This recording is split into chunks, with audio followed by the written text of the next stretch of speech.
What's up, guys? It's your man Donovan Sharpe, and welcome to TSR Sports Talk. Thank you guys very, very much for tuning in as I get this started. I am joined, as always, by Jay Blaze and Miami Jay. What's going on, guys? What's going on, Donovan? Thanks for having us once again. Absolutely. Let's get to it, man. It's going to be a good show today. How you feeling, Blaze? Super cold up here, but hey, I'm all good. Yeah, you're all the way up there in Maine, man. It was a balmy 82 down here today. Jesus Christ. Yeah. Don't mention that ever again, please. All right, guys. So we are going to talk about a number of topics. The first of which, oops, that's not what I wanted to do. There we go. All right. Very nice. Give me 2 seconds here. Oh, I'm already good to go. Okay, very good. All right. Okay. So we are first going to talk about they're calling this the Lambeau Weep. And there's not going to be any sound to this, but I'm just going to let this play while we discuss this. So the USC Trojans had a very disappointing loss over the weekend. They lost 52-42. And as a matter of fact, so they lost to Michael Penix Jr. And the University of Washington Huskies 52-42. And after the game, Caleb Williams did exactly what is being shown on the screen. He leaped up into the stands with his helmet on and proceeds to bawl in his mother's arms. And so let's go around the panel. Jay Blaze, what are your thoughts on this? Is this good? Is this bad? Is this ugly? What are your thoughts, man? This is all bad. This would be the equivalent of Michael Jordan after losing to the Knicks in Game 40 of the regular season and crying in his mother's arms after the game. There you go. And this is the kind of men we are creating. Like, athletes are the barometer of where our men are. Yes. And so when you had Jordan in the 90s, dude, you had grit and, tough as nails. Like, he wanted to win at all costs. And now we have Caleb Williams, we have Kyler Murray and everything. And I guarantee he's the product of a single mother. Like, I guarantee this woman does not have a man in her life that is anywhere near strong. He paints his fingernails. Yes, there you go. He does not come from a single mother household, but clearly he was raised by a very weak father, because no strong father, like, there is not a strong father on the planet that would even, like, do you think, just like you said, Michael Jordan would do this? Do you think Derek Jeter would do this? Do we know? Is that his father in the shot behind him? You know what? I think it could be. I'm not 100% certain. I do know that Caleb Williams is mixed race, so that could be his father. I don't know who his dad is, but if that's his dad, then listen, this is a failure whether that's his father or not, as far as I'm concerned. Exactly. And after this, he went to the press conference and he said, they asked him, "Oh, you were just overcome with emotion." He's like, "All I want to do is cuddle up with my dog and watch my shows." I was like, "Are you a woman?" Like, that's what a woman would say. That's what a woman would say after a hard day's work, quote unquote. Exactly. Unbelievable. Miami J, what are your initial thoughts on this? Well, I have two main thoughts. One, it's kind of pathetic. It's fine and okay, and often it gets seen as a good sign that an athlete shows some emotion after a loss. We saw Tim Tebow crying with his teammates. There you go. That's the difference. Big difference. Fine. But you don't go cuddle up to mommy when, honestly, this wasn't even that big a game. I mean, you're they're undefeated. You lost by 10. It's not like you lost last minute. You didn't lose in the playoffs.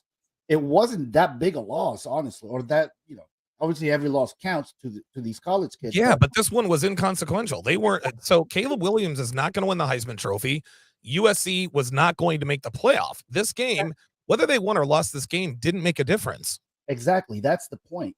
The other point is that really bugs the crap out of me is the fact that the media is going to come out and say how courageous he is and how emotionally available, or whatever the hell they want to call this. This is pathetic. Absolutely. And to me, if I'm an NFL executive, I'm not drafting this kid. There you go. Caleb, go ahead, Blaze. one of the old Giants receivers, like remember Amari Toomer, like really big, strong Amani, guy. His name was Amani. Berman used to call him Amani.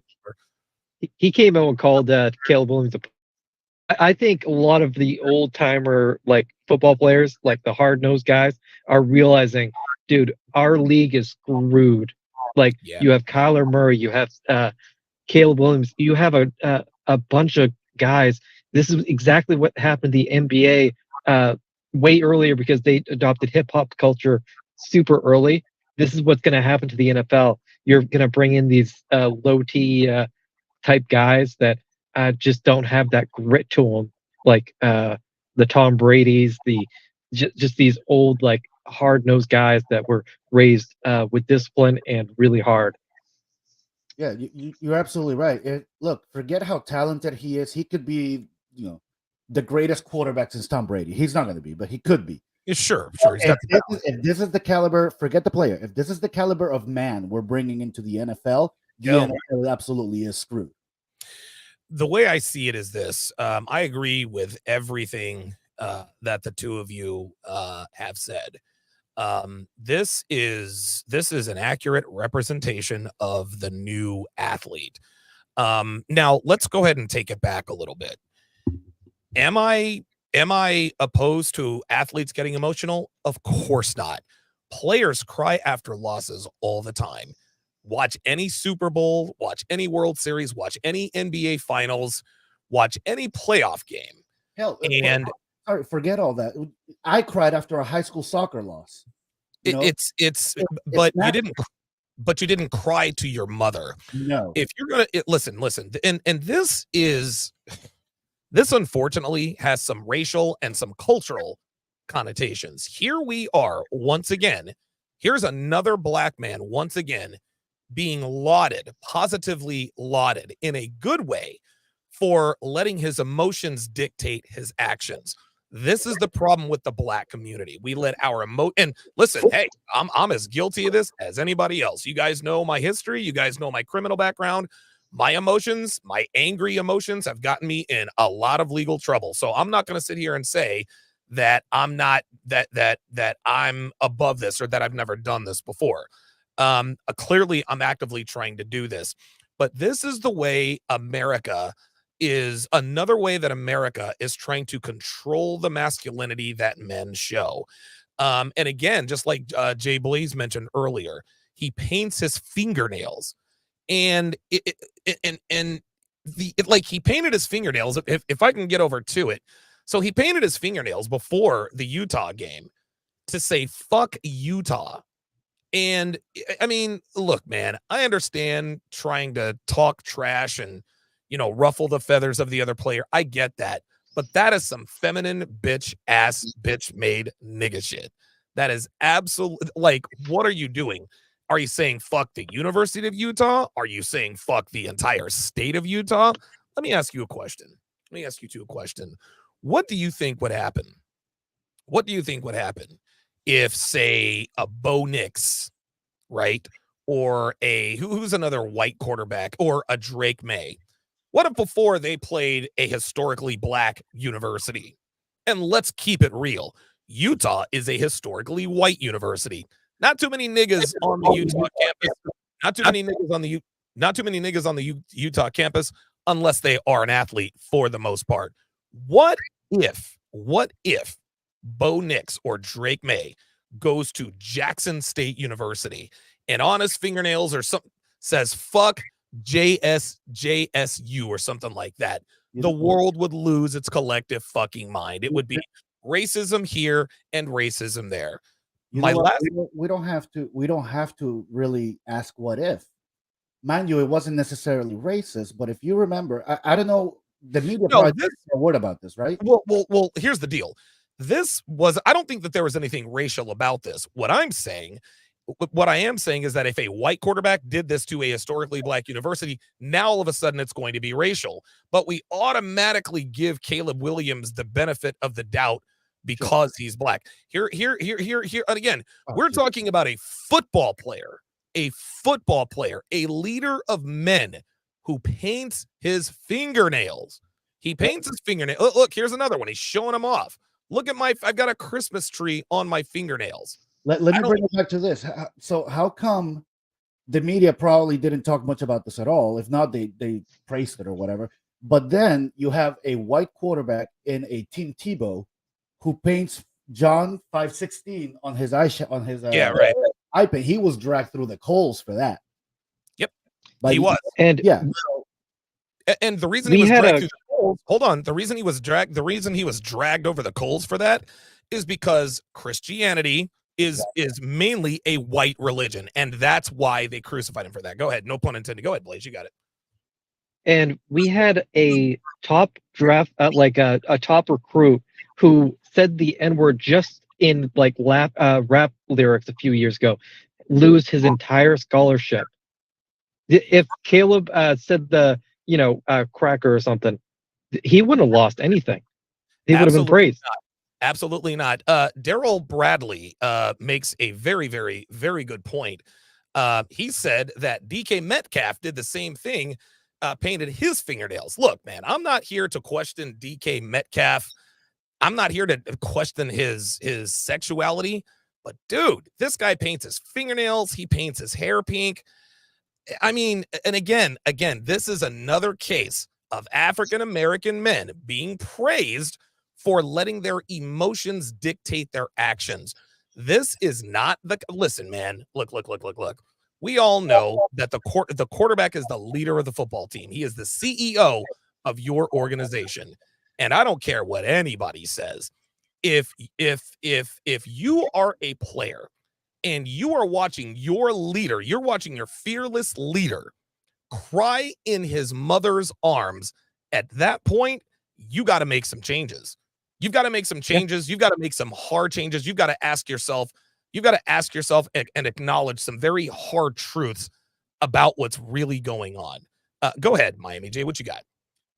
Well, I was just thinking, so he paints his hair pink, he paints his fingernails. Maybe he's gay. I don't care. If he's a good football player, he's a good football player. I don't care either. Yeah, listen, if he was gay, this is not okay. That's the thing.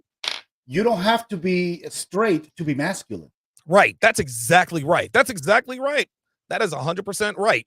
And this action that we are seeing right here on this screen, this is a direct result of the black community continuing to emasculate black men.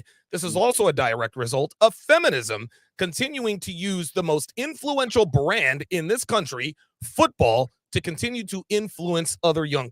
It's okay to run and jump up into the stands after an inconsequential loss and cry on your mama's bosom. It's okay to show. Look, man, you can show your emotions as a man, but you need to have emotional control. And the difference between a leader and leaders exhibit emotions all over the spectrums. He's not a robot. He is a human being. But leaders also know when the proper time to express emotion is. They know the proper time to express tact, anger, sadness, frustration. They don't just, when leaders are angry or upset, yes, they can show that they're angry, but it's a controlled anger. Mm-hmm. But when a leader is sad or depressed or feeling some sort of sorrow, he goes into his office and he cries. He goes into his coach's room and he cries. Maybe he even cries with his teammates. Instead of crying with your mom, cry with the brothers that you lost the game with. Get to the locker room and cry with them. Be like, hey, man, I never want to feel this again. You see how this is feeling? Let's take it out on, North Dakota State next week or something like that. But the fact that this dude jumped into the stands and cried in his mother's arms not only speaks to his lack of masculinity and leadership, this also paints him as a mama's boy. Who the fuck wants a mama's boy to lead them onto the field of battle? Go ahead, Miami J.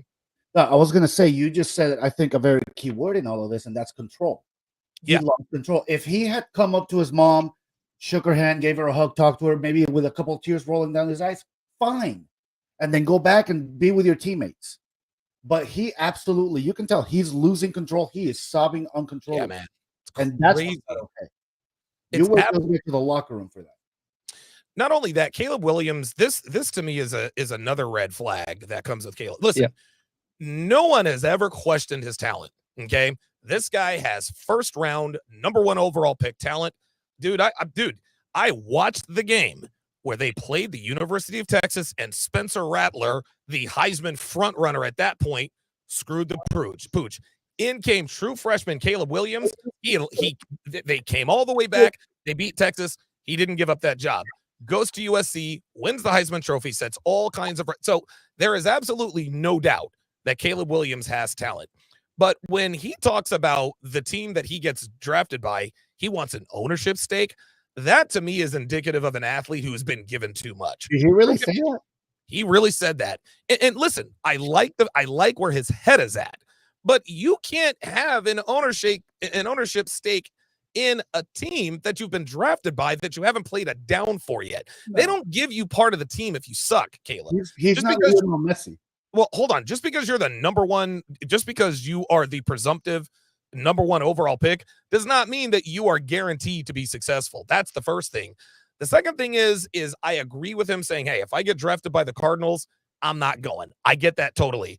Eli Manning did it. John Elway did it. And I think to a certain degree, Jeff George did it. So I'm certainly not going to blame him for that. But this kid, he seems arrogant. He seems cocky. He seems feminine. He does not seem like a good leader. He's going to be drafted number 1 overall, but I really, really think we need to keep an eye on his leadership skills. Go ahead, Miami. I'm going to give you the last word on this, then we'll go to Blaze for the last word. I was going to say, I didn't know he had asked. He's asking for an ownership stake. That is absolutely insanely ridiculous. Yeah, he had mentioned it, but this just shows how. And don't get me wrong. You're certainly entitled to that if you deserve it, but slow down there, Caleb. Okay, so you've been in a couple of Nissan commercials, Dr. Pepper commercials, and Wendy's commercials. Let's pump the brakes. You haven't played a down in the NFL yet. Go ahead. Let me say this. Like, Lionel Messi just came over to Major League Soccer. Yeah. This is the greatest player arguably ever, and he's going to get a minority ownership stake in Inter Miami after he's done playing. As he should. Caleb Williams is nothing in the NFL. No, absolutely nothing. Until a player gets on the field and proves it, they are nothing. That's right. They are pure potential. That's it. That's all they are. Totally agree. Williams has no right to ask for an ownership stake in anything. I mean, a player like Tom Brady, Peyton Manning, Jerome Bettis, those type of players can maybe negotiate for something like that after they retire. But get out of here. Listen, Tim Tebow is one of the greatest college football players I've ever seen. That does not entitle him to a damn thing in the NFL. Caleb Williams is one of the best college football players I've ever seen. That doesn't entitle him to anything. What are your last thoughts on the Caleb Williams situation? Jay Blaze. So my issue is we're going to see a lot more Caleb Williams because they are not empowering the coaching staff. Nope. Because if, like, Lincoln Riley, he's been with Caleb Williams at 3 years, and clearly he has not rubbed off on him at all, or he just he clearly can't tell him what's up and coach him hard because take Milton's mother from Love Is Blind. She basically said to Milton, dude, you cannot cry. Like, you're gonna have to stand on your own 2 feet. Goddamn right, dude. His mother is not having that. His mother did not have that conversation with him. And this is another example. Remember the Black Panther movie? Dude, all he did was listen to black women. Throughout the whole movie. Oh, the black woman is God. He wasn't really the leader. It was unbelievable. It was unbelievable. Here's a good question. Great Minds says, Donovan, quick question. What do you think will happen to the future of the NFL if they bring in men like this? Listen, the NFL is the NBA. Yeah, listen, NFL's not going away. Listen, baseball's America's pastime, football's America's passion. It's not going away anytime soon, but we are going to start seeing an increasing number of players who exhibit behavior like this. And you know what? It's interesting. A lot of the players like Damian Woody, Robert Griffin III, who have come out and co-signed on this, deep down inside, they don't really co-sign on this. The only reason they were doing this is because they work for ESPN and they don't want to fuck up their bag. That's the way I see it. So any last thoughts on Caleb Williams? Yeah, one thing. LeBron James empowered the player with his decision and stuff. That was when the NBA fell off a cliff. And dude, this is why the NFL has stayed on top, is because they empowered ownership and coaches, and they could coach them hard. But if you have these entitled little assholes with the transfer portal and high school basketball or high school football, where these kids are never told no, dude, you're gonna get more Caleb Williams. An athlete, a young, talented athlete, is the closest thing to a man will ever become. That's right. Yep. That is quite profound. The Level Up Man says college football over the last 15 years has been shifting away from being a, quote, program-driven sport to being a player-driven sport. What we are seeing is the result. Yeah, but you want to know something? These players deserve this. The top college football and basketball players, they deserve to get a piece of the pie. They make these schools billions of dollars. But what also needs to happen along with this money, maybe they need to have sort of an NIL symposium like they have for the rookies in the NFL and the NBA, like a rookie symposium. Hey, you're a star athlete. Listen, the girls are gonna like you because not only are you, listen, man, when the players were broke and couldn't accept a bagel from a booster, they were still getting more ass than a toilet seat. But now that they're getting that NIL money, Shedeur Sanders, Caleb Williams, Bo Nix, Drake May, and on and on and on, I think they need sort of a symposium to tell these guys, hey, you guys are going to be bigger targets now that you have this NIL money. But the NCAA is never going to do that. That's going to have to be either university-driven or conference-driven. I agree, but either way, I'm good with the college football players getting paid. Yeah, but there needs to be some sort of maybe some sort of masculinity regulation that comes along with it, because it's blown up their heads. And I'm not here to debate the NIL. What I'm talking about is the increasing feminine behavior of both professional and amateur athletes. I think it's sad, and I don't think it's going away anytime soon. Can I ask one more question about say the optics were his father's in the he has a strong father in the near the tunnel and stuff, and Caleb just overcome with emotion, hugs his father and does that instead. Does that look better? Yes. With the media instead it looks better with the media. If you cry to your father and not your mother, it looks much better with the media. Well, I don't think it's the media. I think this looks fine to the media. I think most of the media. Well, yes, of course. No, I think Jay Blaze, what he meant to say was us. Would it look better to men like us? It wouldn't. Listen, it would be a better look. I would rather him. Look, perfect example.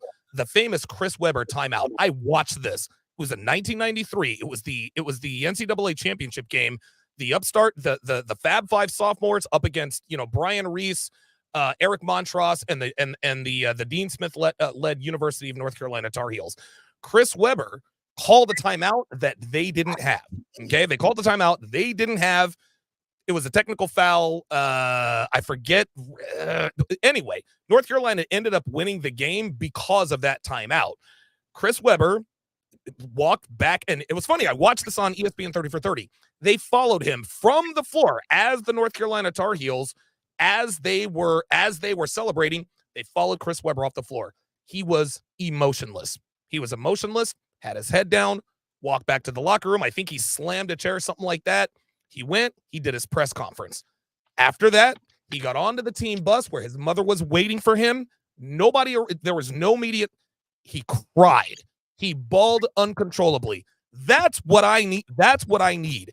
Handle your business, address the media, keep your head down. You're dying on the inside. That's the day that Chris Webber became a man.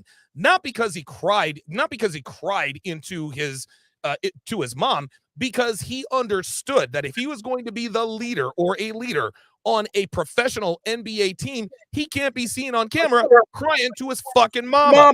He handled his business exactly the way we expect our leaders to handle them. Let me quickly address this. Art B says cracker is not a racial slur. Yes, it is. Cracker is absolutely a racial slur. Come on, man.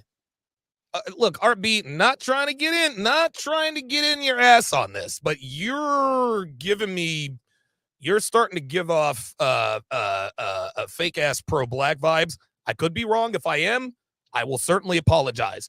But for you to come on here and tell me that cracker is not a racial slur, that tells me that you could possibly be one of these fake ass, whack ass pro-whacks. Cracker is absolutely a racial slur because the first thing niggas want to call white people when they want to racially insult them is cracker.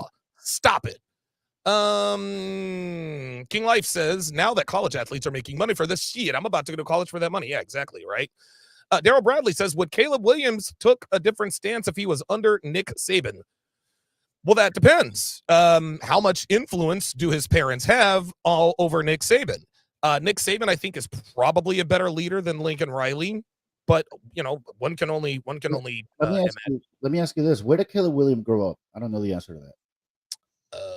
Caleb Price, probably a California kid. Let me look him up. Yeah, probably California. While you look that up, I'm sure this guy had grown up in Alabama, Georgia, Florida. No, he grew up in Washington, D.C.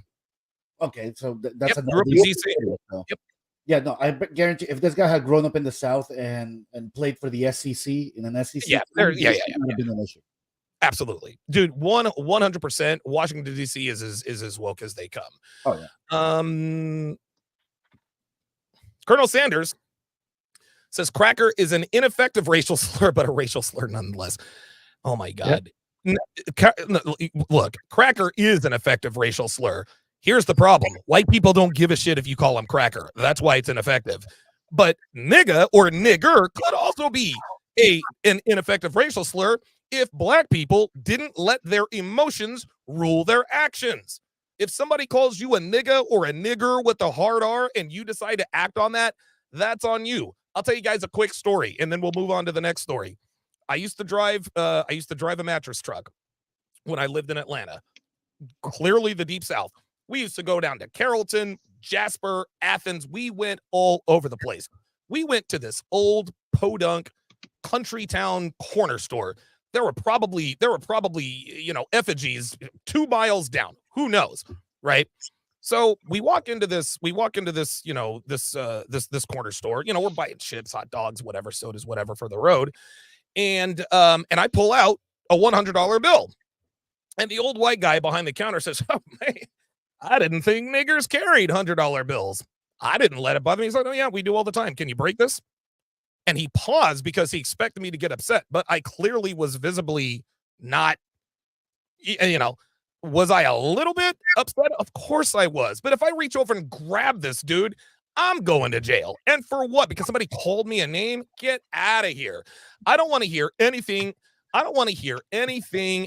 Look, I'm not telling you that you should not be upset by racial slurs, but to say that cracker is not a racial slur is disingenuous and irresponsible. Stop it. All right, let's move on.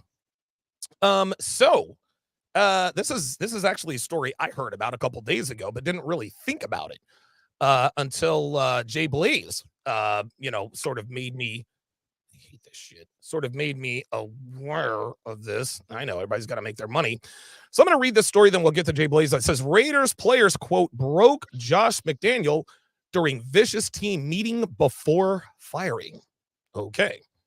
The old saying goes, what happens in Vegas stays in Vegas, but apparently does not apply to the Las Vegas Raiders. Not only is Josh McDaniels not staying the Raiders coach, but now the details of a contentious meeting prior to McDaniels' firing are trickling out, proving that not everything that happens in Vegas indeed stays in Vegas. Okay, that was a little redundant. 4 days prior to the loss to the Detroit Lions on Monday Night Football, Josh McDaniels' final game as Raiders head coach, the team held a, quote, an intense but cathartic meeting with McDaniels, where all grievances would be aired, according to NFL Network insider Ian Rappaport. However, from the sounds of it, there was nothing cathartic about this meeting for McDaniels. Ian Rappaport states that Raiders players, quote, ripped into McDaniels in the meeting, criticizing him for numerous shortcomings as a coach, such as his tendency to overcorrect, holding long meetings, and blaming players for issues with play calling. It was an onslaught that McDaniels clearly was not ready for, as he was described as, quote, a shell of himself by a source who saw the way McDaniels carried himself in practice that day after the meeting. The Raiders now turn to Antonio Pierce to take over as interim head coach in the wake of McDaniels' firing, et cetera, et cetera. So, Jay Blaze, what were your first thoughts when you heard about this particular story? So what was funny is, so McDaniel's just like, by every optic, he just looks like a dink. Like, he is completely just he wanted to make the Raiders into the Patriots. And I was like, you can't. You literally can't. And he probably took the Raiders back at least 4 years. So he made this this whole like airing of grievances, and dude, they completely piled on him. And at one point, Antonio Pierce came up to defend him. He had an amazing speech about where he talked about his experience with the Giants in 2007, where he's like, dude, we need to build our own culture here. And he's like, we just we need to make our play calling for every game. And this is exactly what we did on a player front, and we ended it with the beating the undefeated Patriots. And McDaniels said, "Don't you ever insult the Patriots in front of me." Oh wow, dude! Yeah, wow. Antonio Pierce was actually helping him to keep his job, and he ripped into Antonio Pierce, whose speech could have saved McDaniels' job. And then that's when McDaniels, I think the owner finally said, yeah, I need to get rid of him. And so that's why they elevated Antonio Pierce, because he's like, dude, he actually has a path for us to win. And then McDaniels found out he got fired when his kids were trick-or-treating. Oh, he called his kids back. He called his kids back from trick-or-treating to tell them, yeah, I got fired. But what kind of guy does that? Let them trick or treat, man. Like, what the hell? Yeah. Let them go have their fun and eat their candy. What are we doing, Dad? What are we doing, Dad? And dude, why would you worry your kids on Halloween night when they're trick or treating? It's just like, he just seems like a dink. Like he has no clue. Like, yeah, he doesn't know how to read the room. He doesn't really seem self-aware, right? No. And you just know he's going to go right back to the Patriots and become an offensive assistant, because they already have an offensive coordinator. And dude, this just looks horribly for him. Miami J, your thoughts? I agree with everything Jay Blaze said. Look, the bottom line is, as a coach, it doesn't matter what sport you're coaching, what level you're coaching. It could be high school, it could be the NFL. Once you lose the locker room, that's it. Yeah, that's a wrap. There's no coming back. There's no coming back. It actually reminds me of the Jurgen Klinsmann's firing. It was kind of the same way. He lost the locker room, and the U.S. Soccer had no choice but to let him go. So it further justifies the firing for me. Now, what the Raiders need to do moving forward is avoid the mistake they made in hiring Josh Daniels. What there you go. The guy's name that's taking over? Antonio Pierce. Who, by the way, guys, Antonio Pierce, fun fact, was on the Giants' 2007 defense that upset the Patriots in Super Bowl 42. So there's a little bit of connective tissue there. The Raiders are 4-5. Their season's not over by a long shot. No, not at all. Let's say Antonio Pierce coalesces his team and drags them to the playoffs, and God forbid they're successful, even maybe winning a playoff game. The ownership at that point has to give Antonio Pierce at least a season. Yeah. He can do. They can't just fire him and hire another big name. Totally agree. They'll be making the exact same mistake what happened after John Gruden. So now it's on the organization moving forward. What's become clear to me is that Josh McDaniels reminds me a lot of Norv Turner. Norv Turner, great offensive coordinator, terrible head coach. Josh McDaniels, and here's the deal. We don't really know that Josh McDaniels is a good offensive coordinator, because he had Tom Brady. Most of the quarterbacks he mainly staked his claim with Tom Brady. He drafted Tim Tebow in the first round. He should not have done that. His signature win was when Tim Tebow beat the Pittsburgh Steelers in overtime on the first play of overtime. Tim Tebow was never the same since. Technical Chaos actually took the words right out of my mouth here. He says Josh McDaniels just fails to understand that you have to have an authority mindset to manage players from top to bottom. He doesn't grasp anything beyond the technical concepts of football. And I totally agree. sometimes, like Nick Sirianni is the opposite of Josh McDaniels. Nick Sirianni is not the most technically savvy genius there is. This is why he hired last year Shane Steichen and Jonathan Gannon. He's one of the few head coaches that doesn't call either defensive or offensive plays. Most head coaches call plays on either side of the football. Mike McDaniels calls all the plays on offense for Miami.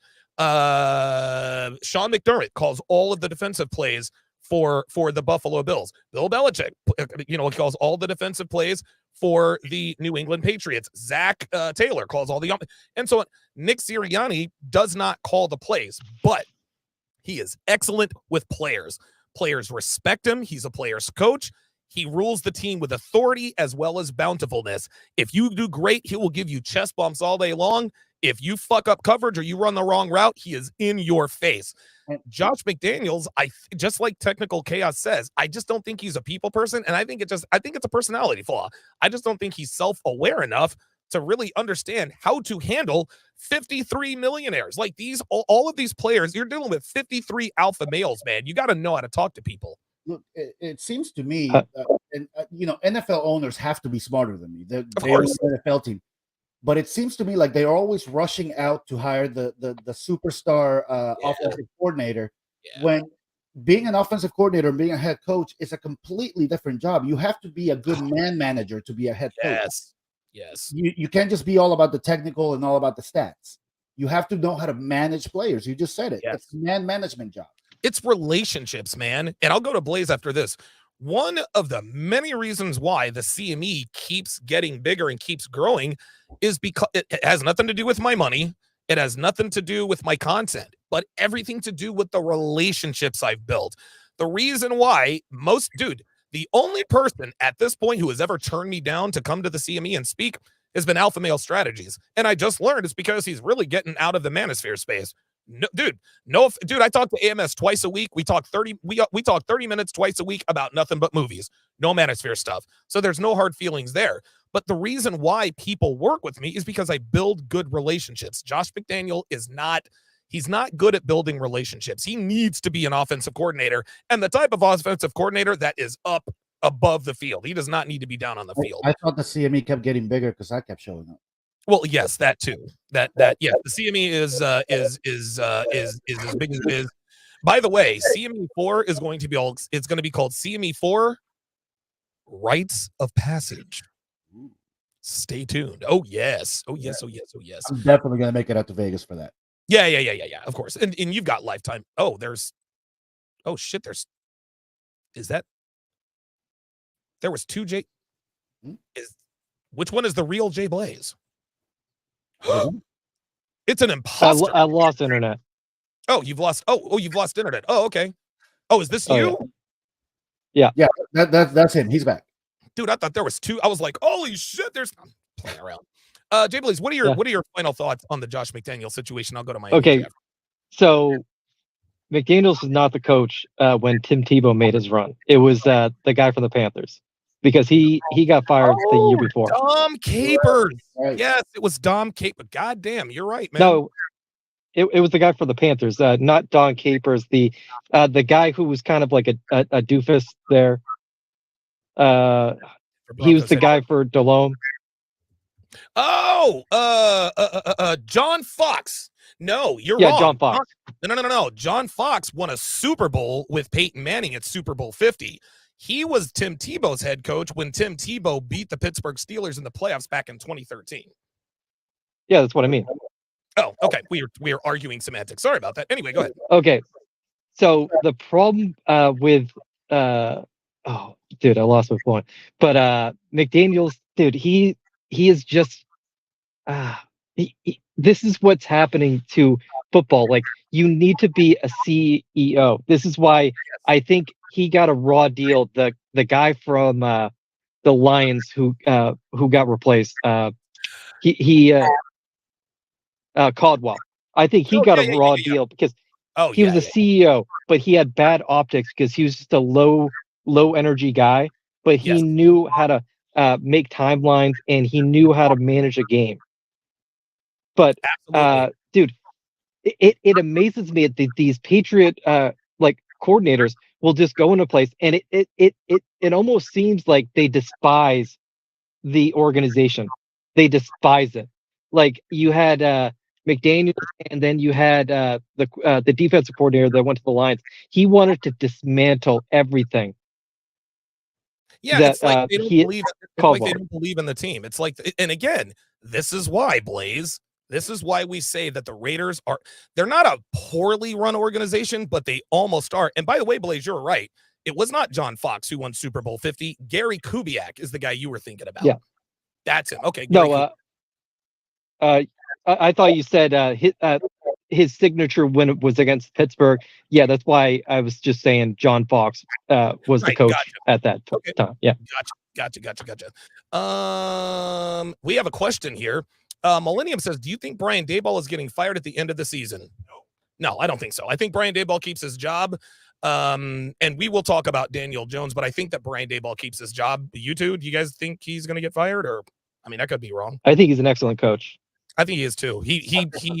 We know how good a coach Brian Daboll is because of what happened with the Giants last year and because of the way Josh Allen has regressed. What do you think, Miami Jim?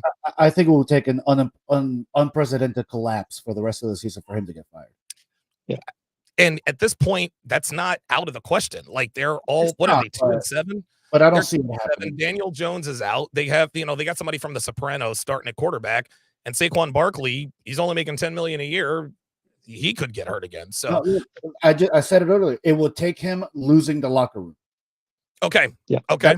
I think we can all agree that Brian Daboll is not the type of dude that would lose the locker room. I don't think he would. No. He was, and just like you were saying, Blaze, he wasn't a big name either. Brian Daboll wasn't, like, we didn't know who the hell he was. I'm telling you, these unknown head coaches who we don't know about, these seem to be the best guys. All these retreads are, this is why Mike McDaniel is doing well, because he's new. Look at Mike McDaniel. Yeah. Nobody knew who the hell Mike McDaniel was. Nobody knew who Sean McVay was. Now we knew who Kyle Shanahan was because he is the quarterback whisperer. Matt Ryan MVP and so on and so forth. But yeah, I agree. You gotta hire these unknown coaches. The last thoughts on the Josh McDaniels thing, Miami Jane. Well, I'll just go back and say I think they rectified a situation. I think the fact that he lost the locker room further justifies the firing. Yep. And the Raiders just can't repeat the same mistake. If Antonio Pierce takes them, unifies them, and they have a good, successful rest of the season, they got to give them a shot next year. They can't just go hire the next superstar offensive coordinator. Totally agree. Rashard Clark, very good comment. Players didn't want to play for Bill in New England. They wanted to play for Tom Brady because he is a people person. Exactly. It's time for us to admit that the Patriot way was Tom Brady. Nobody liked playing for Bill Belichick. Yeah, exactly. Tom Brady was the man manager in that organization. Absolutely. There isn't anything that, go ahead, please. So Tom Brady was the leader of the Patriots. Like, I remember Robert Kraft saying, dude, Bill Belichick is weird. Like, he didn't even want to like talk to him sometimes because he almost felt like, oh shit, I have to go and talk to Bill Belichick. Like, you could just tell, he's a different guy. And McDaniels was the same thing.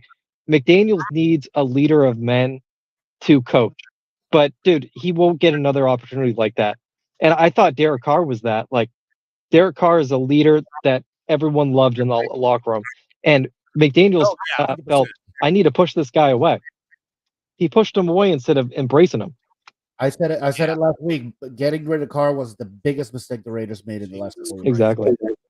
I think, honestly, man, I think that Derek Carr could be the best.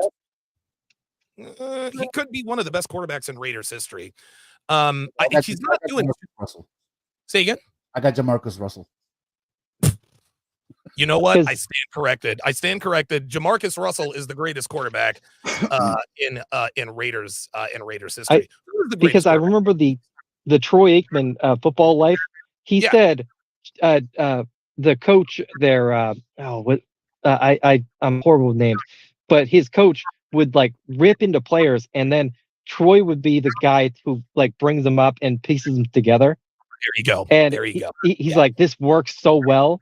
And then when he got fired, he's like, Troy had to be that guy who would get under guys, and it just didn't work because he's like, I have no one to build these guys up after I tear them down. After I cut them down, yeah, right. Yeah. It reminds me of when Don Shula retired Jimmy and Johnson. Jim Johnson came in. Dan Marino's the one that kept the team together.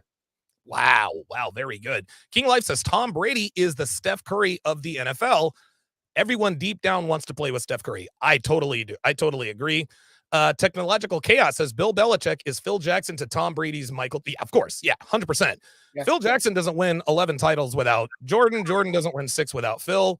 Brady doesn't win 6 without Belichick, and Belichick damn sure doesn't win 6 without Brady.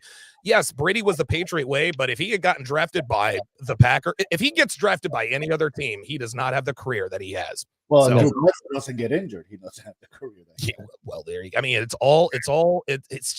I will never forget. I'm at Jack Astor's and I'm eating a ribeye and I've got my steak and I'm watching the play and I was like, oh shit.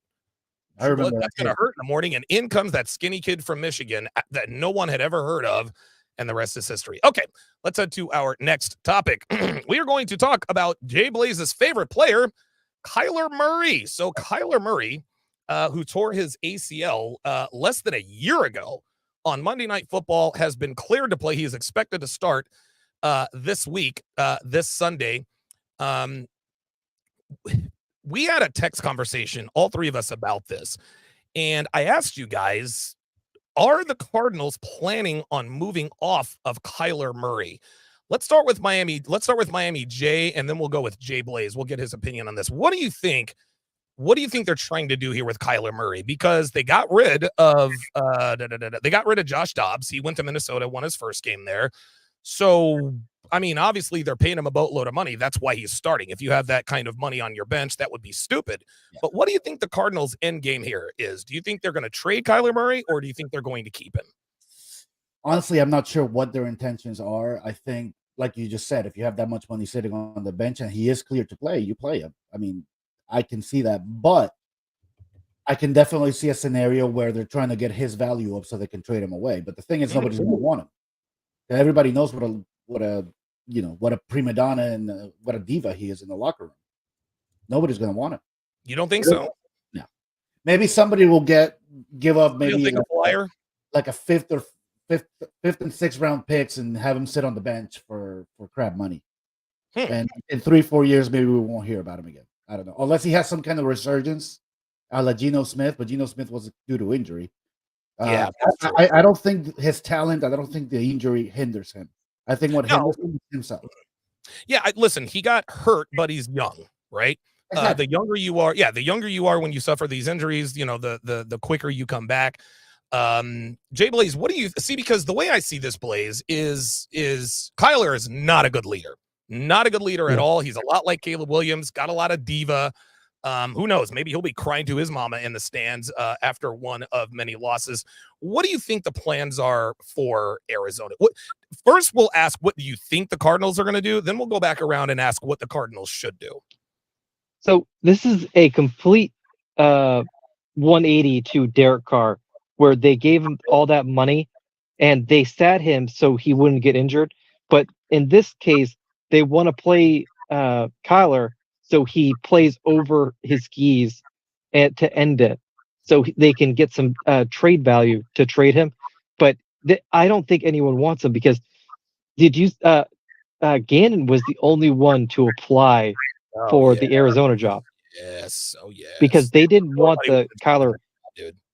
Because minus Kyler's contract and who Kyler is, the Arizona Cardinals job wasn't too bad, except they kind of have bad ownership. Well, they do have bad ownership, but you see it, like they're playing well. They have a leader on defense with and dude, that team is like a pretty good team, just bare bones. Like they need a few players here or there, but it's still a good team. Yeah, but Kyler is so toxic. Like his offensive linemen were complaining that they made a horrible mistake paying him because they created a monster, because he is just an egotistical nut job. Like you can't keep giving them this. Before I go to Miami J, Apollo says, I don't think they will move off of Kyler. There's too much dead cap money if they get rid of him. What do you think about that, Miami J? I don't know. I don't think they're going to care, but he's so bad at it. I mean, unless his injury somehow humbled him, which I don't think it did. I don't think it did. No. We could be wrong. We could be wrong, but I doubt it. I don't think the injury's going to humble him. I mean, at this point, this is all speculation, right? But I think he's totally agree that they're going to have no choice but to move off of him. Maybe they're going to try to get a big name head coach, and the coach says, "Look, I'll take the job, but you got to get rid of this kid." Something Jonathan Gannon clearly didn't do because it was his first head coaching job. I was just gonna say, you know who he reminds me of? You remember that movie Any Given Sunday? I do. Willie Beeman. Yeah. That's Kyler Murray. Yep, Steamin' Willie Beeman before he gets his come to Jesus moment with the of course, right with the jambalaya.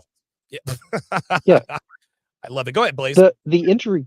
Why would the injury stop him? Because he got his money after. He's already got it. He would always get injured late in the season. This is why Cliff could never get over that hump or win a playoff game, because his quarterback was always hurt because he's a 5'7" midget that, dude, he had to run out of bounds every single play because he knew he was going to get crushed. If he got hit at all, dude, he was out. Yeah, I think we can all agree. I think we can all agree that Kyler Murray clearly has the talent. Yes, he has his physical limitations. He throws a beautiful ball. I've really never seen him throw a duck. He can clearly run. He can clearly scoot. But I think his height will hinder him, once he gets a little bit older in his career. Now, maybe he learns to throw through passing windows like Drew Brees. That's something that Jalen is going to have to do. And I think Jalen Hurts is already starting to do that. You can tell that he'll run if he has to, but he's a little bit hesitant.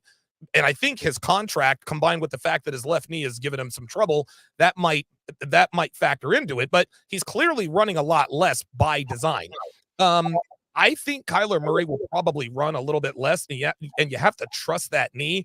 Rashard Clark echoes what I said, echoes what I think along with Apollo. He says just too much money for the Cardinals to move on from, and if they do trade him, they won't get much value out of him because of his injury. It's interesting because I think if it really gets to the point to where they really want to move off of him, then that just proves his toxicity. Because again, he's talented, number one. He's got a huge cap number two. And if the Cardinals still want to get rid of him, teams are going to be like, okay, we can fleece these guys. If they do trade for Kyler Murray, Rashard Clark, he got it 100% right, but they're not going to get much value out of him at all, and it'll have nothing to do with his injury and everything to do with his attitude. No, look, the Cardinals have to be playing a two-faced game right now. They have to be, on the one hand, they have to be telling Kyler Murray, look, we want you for the future, but you need to go out the rest of the season and prove to us that you're over this injury and that you can be the we need you to be. While on the other hand, praying that he does that so that they can actually sell him. Technological chaos. Okay. Technological chaos says Kyler Murray is going through his OBJ phase, but just doesn't have the level of talent like OBJ. He's got the talent, but he is way, way, way too much of a diva. I'll give you the last word, Miami J. No, I just said my last word. I think the Cardinals have to be, on the one hand, egging him on to be the best version of himself. Hopefully he's humbled and the injury doesn't hinder him from a talent standpoint, while on the other hand, praying that he does do well so that they can get enough value for him back. Very good. Brett Roquemore says, if you want to see Jalen Hurts smile, just give the Eagles a 4th and 1 play. And speaking of which, you guys know I'm meme. Yeah, I gotta show the meme, this was the funniest shit I ever seen. So this is funny. So Dev's hairdresser came to do Dev's hair. It was Monday, and she's a diehard Eagles fan, and she was actually the one who showed me the meme. Oh, you know what? It's on my Instagram page. Oh, we lost Jay Blaze. Oh, there he is. There he goes. Oh, no, he's back. I didn't have to put him in.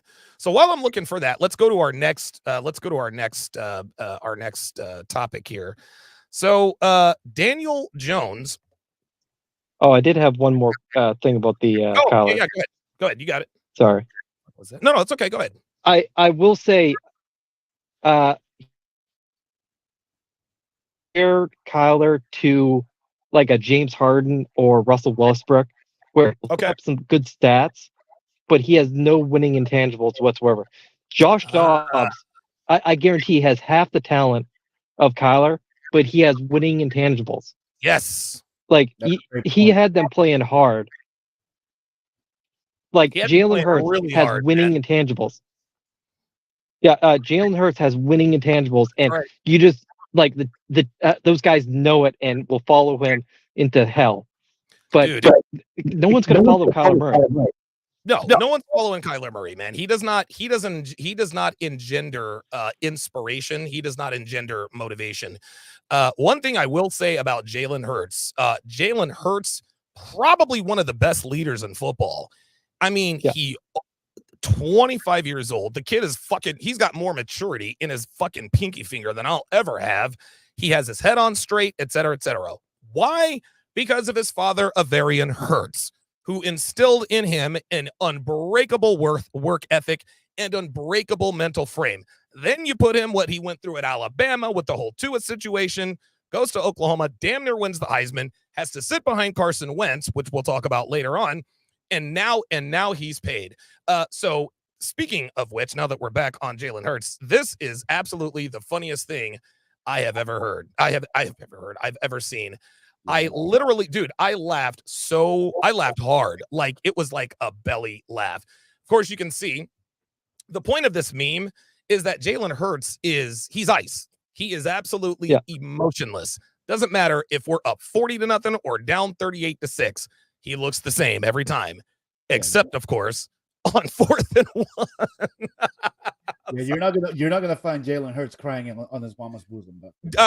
No, you are not. And would you like to know why? Because Jalen's mom probably had the same conversation that Milton's mom had. And you want to know why? Speaking of that, if we want to go back to that here quickly, who did we see crying in a closet? Fucking Izzy, the 6'2" jack dude who had all the great looks, dumb as a box of rocks. Dude, the dude was crying in a closet after an argument with his fiance. That's all you need to know about that particular situation. This is what adversity does for a man. This is what adversity does for a man. He builds him into Jalen Hurts. Damn right. That dude, damn right. Because Caleb Williams didn't really go through adversity. Yes, he sat behind Spencer Rattler, but everyone in Norman knew that eventually he would get the job, right? Yep. Spencer Rattler screwed the pooch, but and it's all been sunshine and rainbows for Caleb Williams. Now that he's got a little bit of adversity, you want to go and cry to mama? Sorry, not interested. Let's go to our next story here. Pardon me. So Giants quarterback Daniel Jones has torn his ACL. It was confirmed on Monday afternoon. It was confirmed. We'll get to your question here shortly, Apollo, because I think that's a good one. Why do I smell coffee? So it's his ACL was torn. But here's the play that did it. This is actually quite interesting. So while I play this, you can actually see. So he drops back, he makes a move. Here's where it happens. When he tries to cut back, watch his leg. Go! There it was. There it was. Ay. And then Max Crosby, not knowing what's happening, jumped right on him. And Daniel Jones is like, oh, nah. So give me your thoughts, Miami J. What do the Giants do from here, man? I have no idea. I don't even know who their backup is. Tyrod Taylor. Oh, okay. Well, they might be all right. And he's a serviceable backup, so they're fortunate there. Okay, no, the Giants might be okay. They might do better.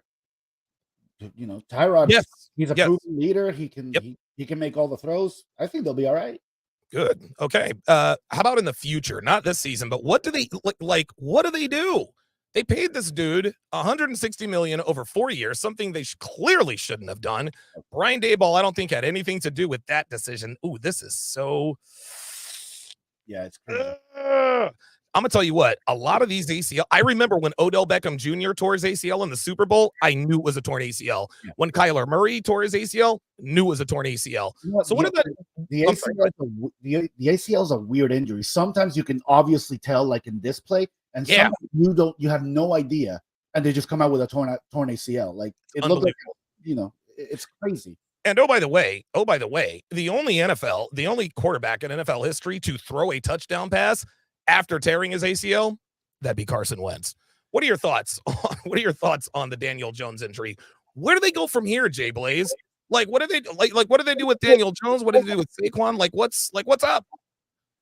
Daniel Jones, in my opinion, is like a woman who in college, like, was absolutely like ran through, and then he finally gets in a pretty good, like, healthy relationship, starts cooking, starts cleaning, and does everything well the first year or two. Finally gets the ring, finally gets marriage, and he's like, it just goes back to his old habits. And you're going, like, Brian Daboll is, I still think he's a very talented, like, really good head coach. Good, that was good. Yeah. Yeah. And dude, he brought Daniel Jones into where you're thinking maybe he is a good quarterback. Yeah, and maybe you just were knew. wrong about Yeah. And Daniel became Daniel. Like, the Giants could not have drafted a better, like, successor for Eli Manning. He, like, had some Cinderella story seasons, but dude, he would always lead the league in interceptions. Dude, he looked like a lost little boy that just somehow wound up on the football field. And dude, they picked this perfect heir apparent. So M626M says Tyrod Taylor is on the IR, injured ribs. The backup is Tommy DeVito. That's it sounds like somebody who's on the Sopranos. Brent Roquemore says, as a Falcons fan, we do not want Kyler Murray. If you do or don't want Kyler Murray on your team, I want you to comment in the chat. Put Kyler thumbs up or Kyler thumbs down. If you guys could do that for me, Kyler thumbs up or Kyler thumbs down. I don't know what the Giants do. The Giants are, whatever Daniel Jones's dead cap hit is, if they release him, it has got to be astronomical. I don't know what they do from here, man. They've got Tyrod Taylor, who is a serviceable backup, but he's not a starting franchise NFL quarterback. And they've got something named Tommy DeVito, who sounds like he might be a wise guy somewhere. He might have some, he might, like, Tommy DeVito sounds like a dude who has bodies in his trunk or something. I have no idea what the Giants do, man. And I think that Daniel Jones, I think he needs to send Brian Daboll flowers each and every day, because Brian Daboll is the only reason why Daniel Jones has generational wealth. I'll give you the last word on Daniel Jones. Miami J, what are your last thoughts on Daniel Jones? I think the Giants are in a pickle with this, pretty much like Arizona with Kyler Murray. They're paying these guys way too much, way too quick. Yeah, they gotta give them time to either develop or fail. And these organizations, they're doing it to themselves. Yep, they really are. They really are. Apollo says, didn't Rivers play an AFC Championship game against the Patriots with a torn ACL? Yes, he did. Yes. And if I'm not mistaken, that was back in 2007. They played them for the Patriots were undefeated, but okay, so never mind. I want to say too, I don't know why, but I think I remember Brett Favre doing it with a torn ACL. Oh, okay. I might have to look that. That might just be my the Mandela effect playing. Yeah, right. Yeah, right. King Life says Tommy DeVito only got bodies in the trunk because people made fun of his dad, Danny DeVito. Keep him coming. I will say, go ahead. I will say, Don, this is why these teams need to actually, like, gang together and say, we need to remove some of these average quarterbacks, like Dak Prescott. The Cowboys should have said, dude, go test the market. Yep. Danny Dimes. Test the market. Yeah. These average quarterbacks are ruining these franchises, and it's ruined the whole NFL, because these quarterbacks know I don't have to improve that much. Right. All Daniel Jones had was 1 year, and he got the bag. This is you're setting this precedent for these quarterbacks. All I need is 1 good year. All I need is that. That's all they need. That's all they need. You know who else fucked up the market was, and this is through no fault of his own, because if somebody offered me $230 million guaranteed, I would take it. But Deshaun Watson, this is why Lamar Jackson held out, because he said, well, if Deshaun can get 230 guaranteed, then I need 230 guaranteed. What do you think they're now saying about Daniel Jones? Daniel Jones got $40 million over 4 years. shit, if he got 40 over 4 years, 160, I'm worth 50. I'm worth $60 million a year. It's absolutely crazy. And you know what? Quarterback is such a tough position to draft. If you look at the ultimate draft class, they called it the best draft class for quarterbacks since 1983, was 2018 when Baker Mayfield came out. Yep. That class was stacked. You had Josh Rosen, you had the Sam Darnold. Josh Allen. Was number 2. Yeah. Josh Allen was in that draft too. Where are all those guys now? Crickets. Oh, you almost do. Yep, that's where they. Can you guys hear that, by the way? Yeah. Oh, yeah, cool. I think who started this was like Matt Ryan when they gave him all that money for not doing anything. Like, yes, like remember Joe Flacco? He made his big money because he won a Super Bowl. And before that, they were offering him pennies. Yes. Look, I still think this is what they need to start doing. Teams need to follow. Teams need to follow the model that the Vikings used with Kirk Cousins. Yep. That's what. Listen, that's what the Cowboys. I'm sorry. That's what the Cowboys should have done. They should have given Dak Prescott the Kirk Cousins deal. We will give you $90 million guaranteed over 3 years. If you can do better than that, then we'll maybe give you 35 over 2 years guaranteed. If you're still doing good, maybe we'll give you $40 million a year guaranteed for 1 or 2 years. You got to tier this stuff, man. You really do. Rashard Clark with the with the comment of the day, he says paying Daniel Jones is like a man asking for a relationship with a woman. I got to give you Don DeMarco for that one. Brett Rookmore says, how many massages can Deshaun Watson get for $230 million? Actually, you should ask him because I'm sure he's getting plenty. And by the way, Deshaun Watson fucking these massage girls, I don't think there's nothing creepy about that at all. These bitches knew exactly what the fuck they were doing. Stop it. Exactly. And if he had done anything illegal, his ass would be in jail. Not trying to hear that. All right, let's go to our next story.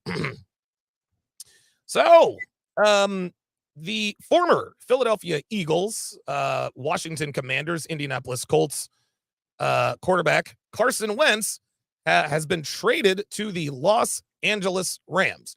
Of course, Carson Wentz, much maligned, had one super year in Philadelphia. We would not have won the Super Bowl without him. I maintain that completely. I don't think Nick Foles could have gone on the road to Minnesota or Atlanta and got the W, but I'm glad that he did.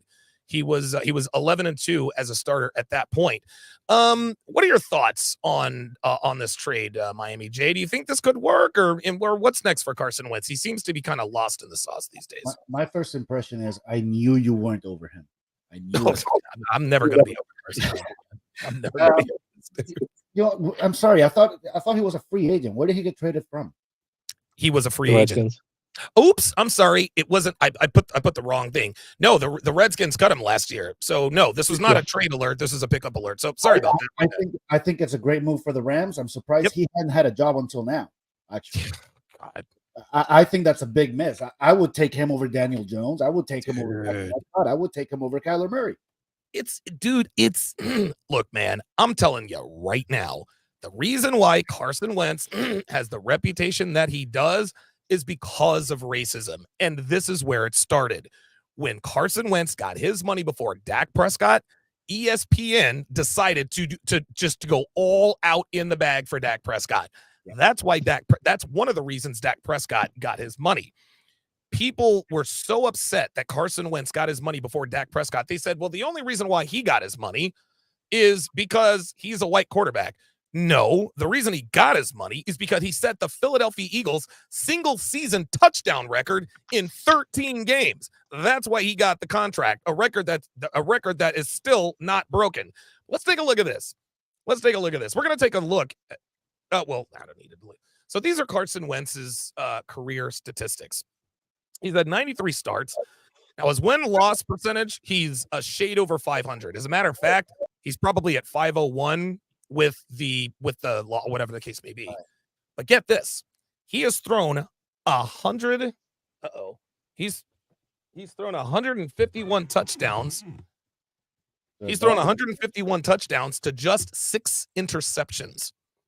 151 touchdowns to just 6 interceptions. Completion percentage, 62%. That's about average. 22,000 passing yards. passer rating 89.3, which is actually fairly good. 1,362 rushing yards and 10 touchdowns. Let's take a look at another player who has similar but not great numbers. 105 starts, 66 and that's Gabe Lee's car. Oh, my bad. 66 and 39. Very good winning percentage. 179 touchdowns and 70 interceptions. Carson Wentz has 151 and 66. So Dak Prescott, now he's got more starts, but he's only got 18 more touchdowns and only 4 more, and he's got 4 more interceptions. He's only thrown for 4,000 more yards. He's got a higher passer rating. Clearly, he has many more. Well, he doesn't really have that many more rushing yards, but he does have 42 rushing touchdowns. That quarterback is, of course, Dak Prescott. Now, why did I put this up here? Is Dak Prescott a better quarterback than Carson Wentz right now? Absolutely. But I don't think any of us here can doubt that Carson Wentz at this point clearly more talented. And I would submit this: if Wentz were the starter in Dallas instead of Dak Prescott, based on their value right now, the Cowboys would go right to the Super Bowl. You're not going to pay Wentz anything. You're going to give him the league minimum. What you think the Rams are going to give him $12 million? No. The Rams are paying him $3 to $4 million a year. It's probably a prove-it contract. Yeah. Here's another thing: Carson Wentz's last year as a full-time starter in Indianapolis, he threw 27 touchdowns and 7 interceptions. 27 touchdowns, 7 interceptions, had a 65.7% pass completion percentage. But because the Indianapolis Colts are a poorly run organization with the wonky, erratic, impulsive Jim Irsay, he decided to listen to the media and got rid of him. So what are your thoughts, Jay Blaze, on Carson Wentz to the LA Rams? Does this benefit anybody, nobody, or both? I'll always remember Pat McAfee talking about Andrew Luck, where he asked him, like, why do you keep doing this? Like, dude, Carson Wentz and Andrew Luck told Pat, I don't want to take away from the game, because he would play like a daredevil. Like he would just run, try and truck for that extra yard. Yeah, and that's exactly what Carson Wentz does. He plays like it's a playoff game every game. He played, dude, like the last play of the game, every play he played like it was the last play of the game, and that was bad. Yeah, because you look at Tom Brady. Tom Brady always played like there was a next play. Like he would throw it away if it wasn't there. Carson Wentz, dude, he doesn't want to sacrifice anything for the game. He wants to give the fans as much, and it should be commended. But dude, the media was terrible for him and Goff. Him and Goff made their millions before Dak Prescott, and because Dak was overrated, because dude, he had such a better team than Goff or Carson with the Cowboys. Dude, he had a setup team. That team was supposed to be Tony Romo's last ride, and Dak Prescott stole that from him. And wow, yeah, he stole it. Yeah. Well, listen, well, he stole it, but Tony Romo got hurt, man. And I remember the preseason game. He got hurt, and in comes Dakota Rain Prescott, and we're like, okay, this is the kid out of Mississippi State who's a 4th rounder. Let's see how he does. He didn't really have to be that good because Zeke, that was his rookie year. They had the best offensive line in football by a long shot, and so people thought that. I remember my brothers telling me during Carson Wentz's second year, his MVP year, they're still arguing. My one brother still arguing with me why Dak Prescott is better than Carson Wentz. I said to my brother, I was like, dude, it's over, man. The Eagles are 9-1. We just beat the Denver Broncos 53-7. We're doing the electric slide. Wentz is clearly the MVP. No. And my brother, and listen, my brother is something of a pro-black, and that's what it was for. Dak has never carried the Cowboys to anything. Nope. Carson Wentz, I remember he took the Eagles on his back in one of his at the end of the season. Yep. He was the only reason they made the playoffs. Right. Dak Prescott has never done that. Dak is at his best when he's throwing for 200 yards and maybe 2 touchdowns. That's him at his best. Look, you put him the game on his back. No, he's done. Jay Blaze kind of made this point already, but that in the comparison of Prescott and Wentz, Dak Prescott has been the beneficiary of a well-run organization in the Cowboys. Absolutely. Yeah. If Carson Wentz had that his entire career, his stats would be astronomically higher than our Dak Prescott's. There's no doubt about that. I don't think anybody can argue that. Well, the three things that had to do with his departure from Philadelphia, one of them was clearly his fault. One of them you just can't help. The other one is the media. The first thing is Carson's a bad leader. He wasn't as much of a diva as, say, as Kyler Murray, but he's a loner. He just kind of hangs out with his family, hung out with Zach Ertz. That kind of rubbed players the wrong way, right? Rightfully so. But what gets lost in the sauce is that when we had Golden Tate, when Golden Tate got traded to Philly, nobody knows this. Only we do. Carson Wentz invited Golden Tate to church the day he was traded because he knew that Golden Tate and his wife were religious. He said, hey, man, myself and Madison, that's Carson's wife's name, said, me and Madison are going to church. Why don't you come with us? He doesn't do things for publicity. He's not really a guy who's going to try to make the media like him. But he was absolutely a bad leader. And Jalen Hurts is clearly the opposite. The second reason why is because of his injuries. And his injuries had a lot to do with his recklessness. When he tore his ACL in San Diego, it was because he was trying to dive in for a touchdown. Just like Jay Blaze said, man, that was the book on him, as he plays every play like it's 4th and 22 with 27 seconds left and no timeouts. And while that's great on TV, it's not conducive to a long-term career. So let me start with Miami J on the last thoughts here. What do you think is next for Wentz after this season? I don't know. Hopefully he can, prove that he still has it and find a full-time starting job somewhere. I think he's far talented than some of the quarterbacks that we have right now that are starting. Okay. All right. I agree. What about you, Jay Blaze? I think so. He's been having mentorship from John Gruden over the offseason.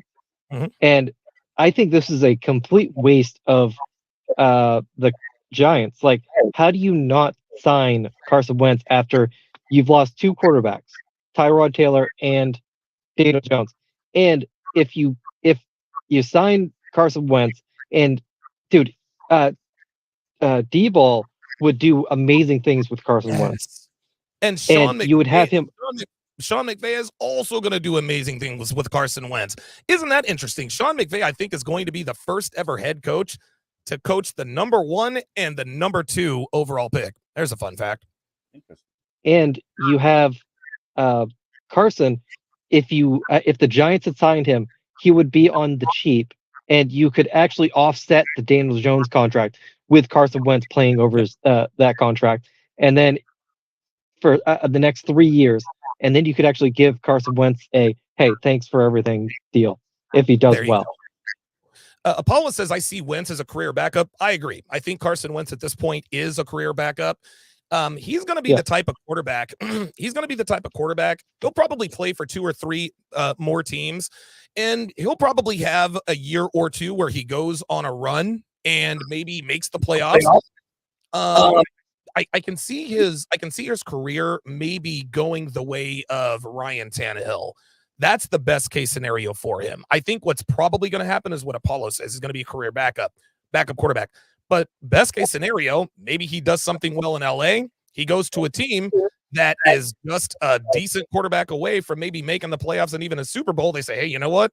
We can get Carson Wentz on the cheap.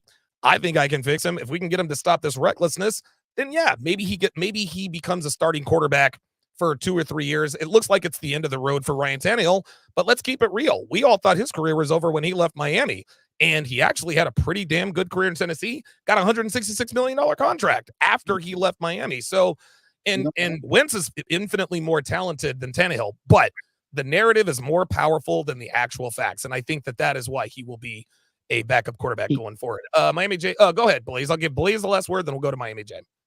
He could have a ending like Fitzmagic, where he's just that backup that will come in situations and like outplay the starter in some ways. Like remember Tua, they throw Fitzmagic in there, he would light it up in some ways because the defense wasn't expecting it. No, I totally agree. Go ahead, Miami J. My final word is I was thinking Fitzpatrick the entire time, but Jay Blaze, as you said that, it's kind of funny. Maybe he ends up having a career like Nick Foles. Yeah, maybe. Well, that's the last thing he wants. That would be a beautiful full circle moment. God, are you telling me, dude? Like, I've had these wild fantasies about Jalen Hurts getting hurt, and then they grab Carson Wentz off the screen. Oh my God. Brett Roquemore says, just a quarterback away from making the playoffs sounds like the Cowboys. If I ever see Carson Wentz can wear whatever uniform he wants. If he wears a Cowboys uniform, he is dead to me. I'm sorry. That's it. That dude, that's like my ex fucking my best friend. Sorry, not going to do it. Or fucking my worst enemy. I'm not going to do it. No, sorry. I don't think Carson's stupid enough to do that. Dude, that is strong, I swear to God, if he went to the Cowboys, he better never set foot back in Philly again. God damn it.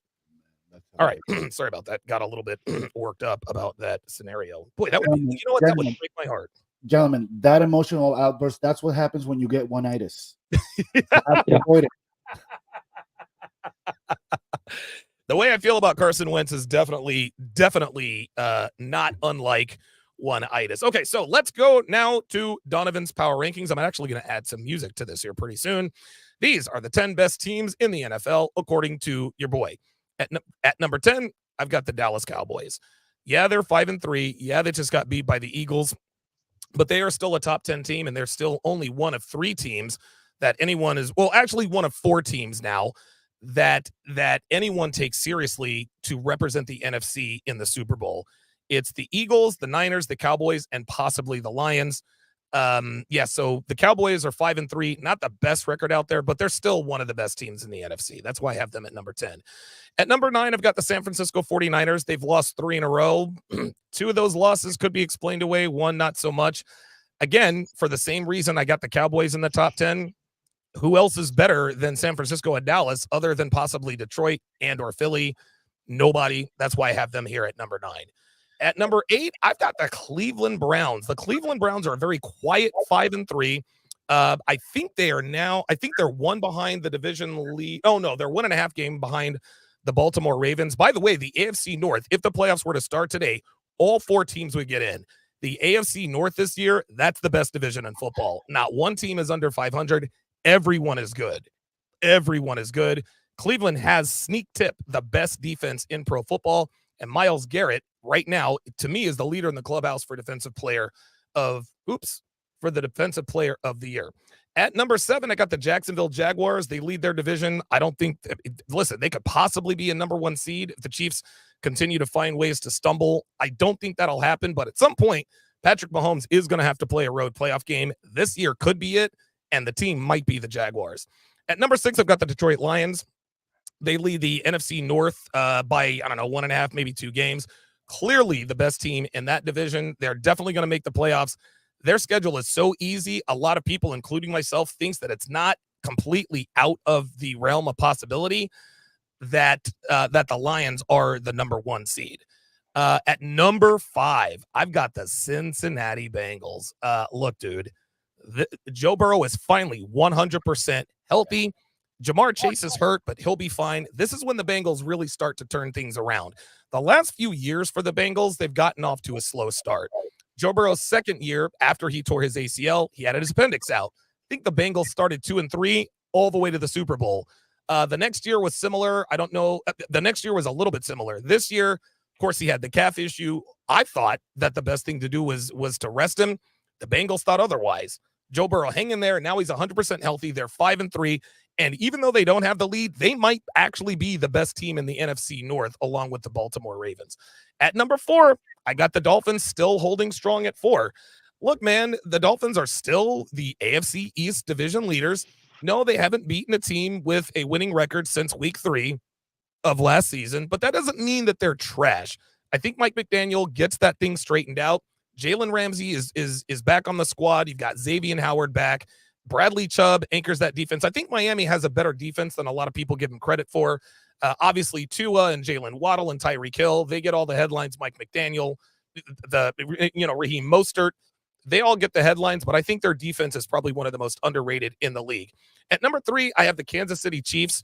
The Chiefs beat the Dolphins, and I'm not going to say that it didn't count because it was overseas, but the game would have been much bigger had it been here. I'm glad they played it in Germany. Goodell's trying to expand the game globally. I don't want to say that this game didn't matter, but I don't think it had the same impact in terms of the power rankings as it would have had if it were maybe in Miami or Kansas City. My number 2 team, the Baltimore Ravens, and they're honestly my 1A. They are absolutely dump trucking and boat racing everybody. However, the reason they're not number 1 is because one loss came to the Steelers, a game they clearly should have won. Pardon me. Who did they lose their second game? So I actually had this up here. They lost to the Steelers, and they lost to who else did they lose to? Hold on a second. I just had this up here. Baltimore Ravens schedule. Who did they lose to? The Seahawks? Maybe. Oh, we got the Ravens 49ers coming up.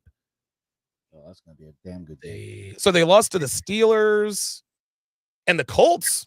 They lost to the Steelers and the Colts at home with their backup Gardner Minshew. So they're playing the best football right now, but if you lose to the Colts and the Steelers, 2 teams you definitely should have beaten, I gotta keep you at 2. Number 1 is obviously the Philadelphia Eagles. This is funny. The Eagles are getting criticized for being an ugly 8-1. It doesn't matter how ugly or pretty the wins are. A loss is a loss, and a win is a win, whether it's by 1 point or 110. And no, it's not. It doesn't look as pretty as it did last year because we're not sneaking up on anybody. Number 1. Number 2, we have by far and away the most difficult record in football.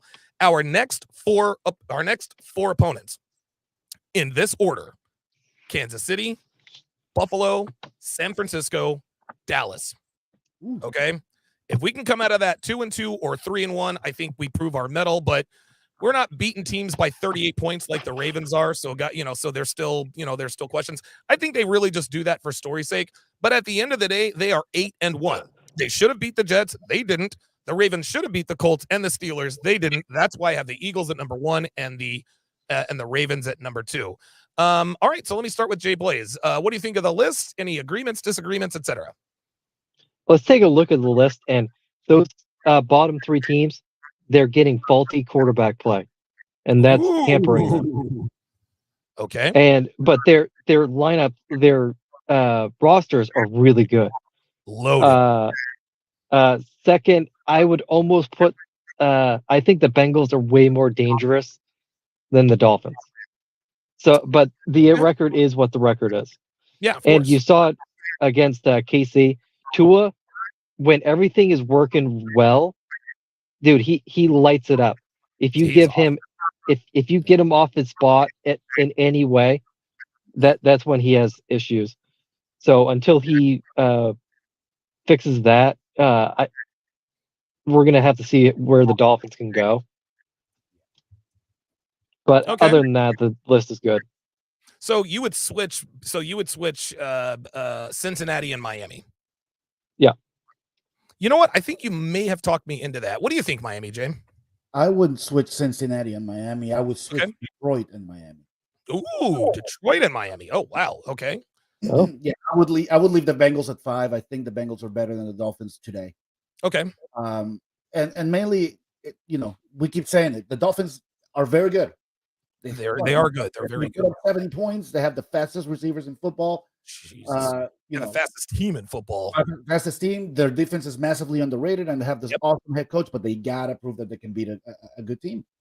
I think eventually they will, man. There's just too much talent for them not to beat a good team. I agree. They're gonna have to, but when it does happen, let's say they go beat the Cowboys, because they are going to play the Cowboys. Oh, that'll be a really good game. Is that going to be a one-off, or are they going to be able to do this in the playoffs? Ooh, so we don't know. As far as Philadelphia, look, Dom Toretto said it in the first Fast and the Furious movie. It doesn't matter if you win by an inch or a mile. Winning is right. That's right. So the Eagles are number 1 because they have the best record in football right now. Ain't nobody knocking them off yet. They don't play the Ravens, do they? Because that would be. Oh my God! I hope we do. I want to play all the. No, we don't play the Ravens this season. Other than that, I would actually take out the Cowboys. I would throw the Saints in there just to give the NFC South some representation. Yeah, the Saints have gone on a roller coaster season. They started off hot, then they lost 3 in a row. Now they've won 2 in a row. You know what? Sorry, I saw a stat the other day, right? And the only player in NFL history to rush for 10 touchdowns, throw for 10 touchdowns, and catch 10 touchdowns is Taysom Hill. Let's say he plays a few more years, he makes those numbers 20, 20, and 20. Oh my God. Is that Hall of Fame worthy? Taysom Hill, man, he's one of those weird players that people are always going to remember. He is positionless. Like, he can throw, he can run, he can catch, he can return, he can probably kick. Man, if he had 20 20, 20, and 20. So 20 touchdowns, 20 rushing touchdowns, 20 passing touchdowns. Wow, it'd be crazy. My question would be, would that be Hall of Fame worthy? Because I think that's incredible. Yeah, if he could continue to do that, yeah, that would be like if you were a 20, 20, and 20 guy, like year in, year out, yeah, he'd be the best dual threat quarterback ever. One more thing I will say, I think the Browns are a real threat down the stretch. I really like teams that do things very quietly. Yes. I really enjoy seeing that, and the Browns and even the Ravens, they've done things rather quietly this season. They haven't been a story, but they keep just grinding it out and pounding it out. I really like the Browns and the Ravens this year. I think they might be in the running. I think one of those teams, and maybe Jacksonville can really make a run. Jacksonville's a player. Yeah. The rest, what's interesting, I think the only division that will keep all 4 teams from the AFC North out of the playoffs is the AFC East. Yeah, the Bills are probably the team to do it. That's right. It's the Bills, it's the Dolphins, and the Jets. Right. The Jets are, they're 1 game behind Buffalo, 2 games behind Miami. If they manage to somehow get Aaron Rodgers back by the end of the season, they're going to make a push. So this will be our last topic of the day. Aaron Rodgers. Listen, man, before every Jets game, we're seeing Aaron Rodgers take 3-step drops. He's throwing 50-yard passes. I mean, are we going to allow ourselves to maybe believe he could possibly come back? Because again, he is almost 40 years old. He just tore his Achilles tendon. This was 2 months ago, and he's out throwing passes already. Do we really believe Aaron Rodgers is coming back this season? If not, why is he out here throwing passes when he could just be doing that in his backyard? Jay Blaze, what do you think?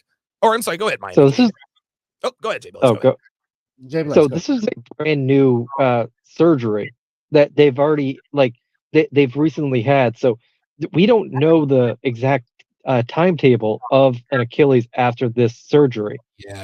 And Zach Wilson is keeping them just above water. Above water, man. Just above water. And their defense is legit, absolutely legit scary.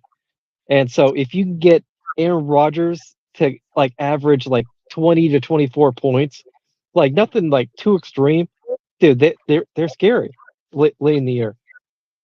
What do you think, Miami, Jay? I couldn't agree more.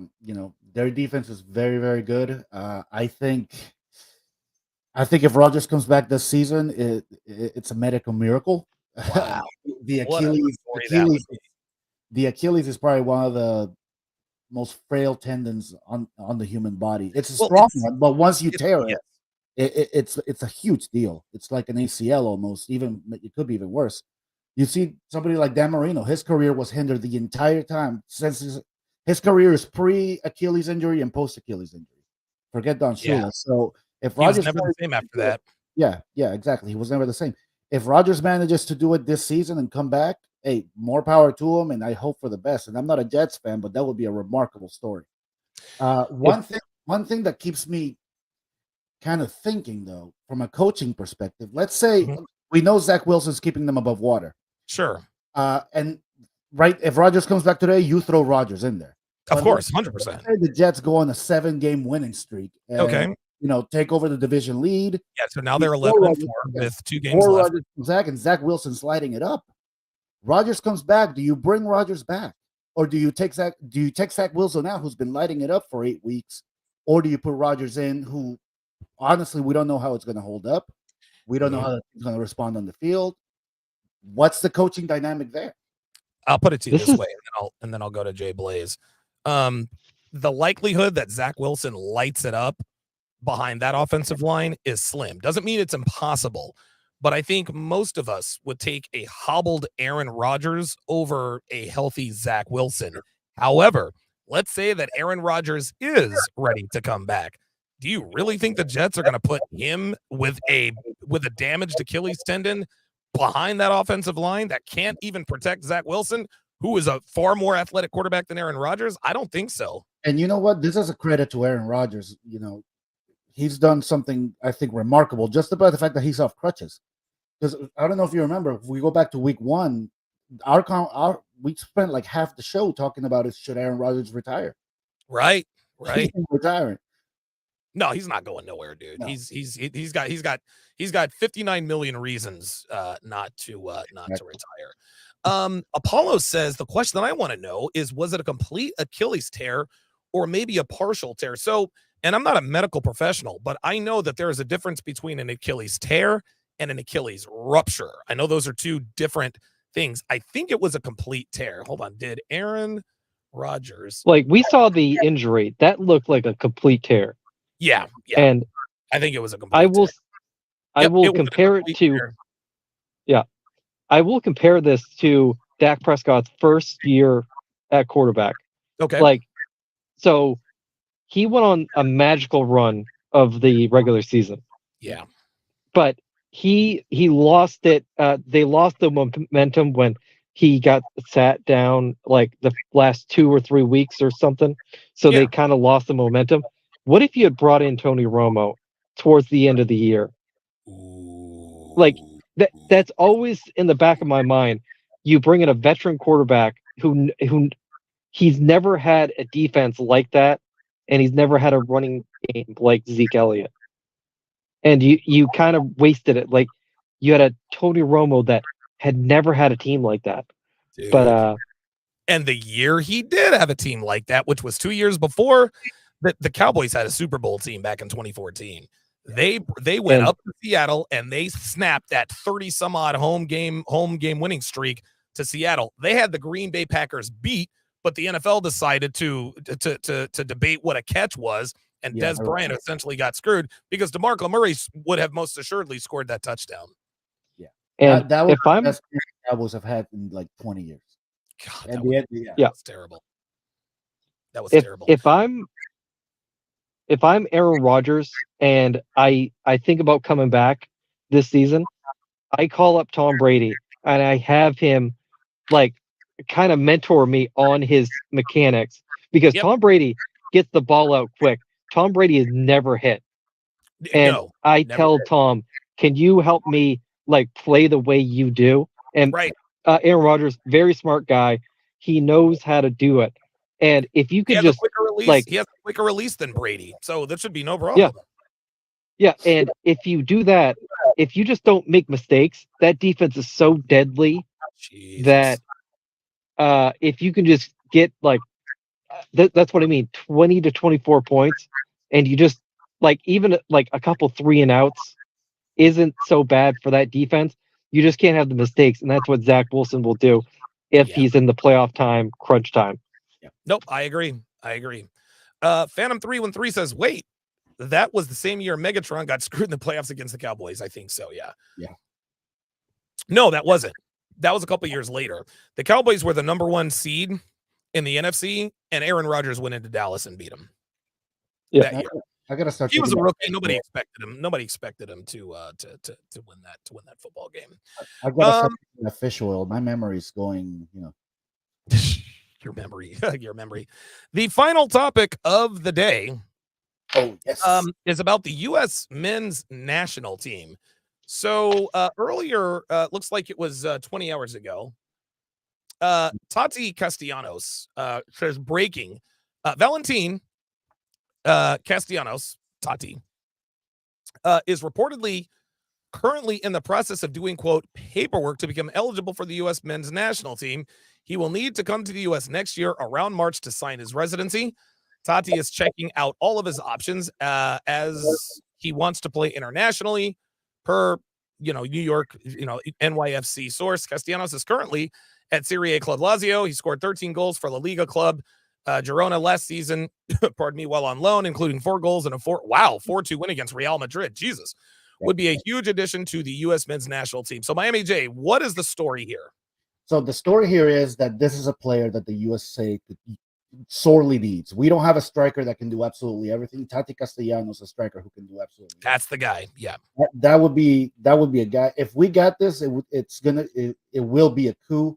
Now, the challenge is, and a lot of social media accounts are saying, oh, he's not eligible because he left the US to go on loan to Lazio before his 5 years. However, the guy maintains residency in New York. He still has an apartment there. He's resident in New York. And FIFA has before, and state departments have before, bent the rules to get these guys national and all the paperwork. So I can absolutely see this happening. And that would be a major coup. Like the story says, this guy scored 4 goals against Real Madrid. Now that's crazy. He's not Lionel Messi, but I don't know if you heard of Olivier Giroud. I have. He's a great striker. He is comparable to this guy. Now, why would he want to play for the United States versus, say, Argentina? He's played the only international call-up he ever got was for the Argentine U23 team, where he played a few minutes in a couple of friendlies against Mexico.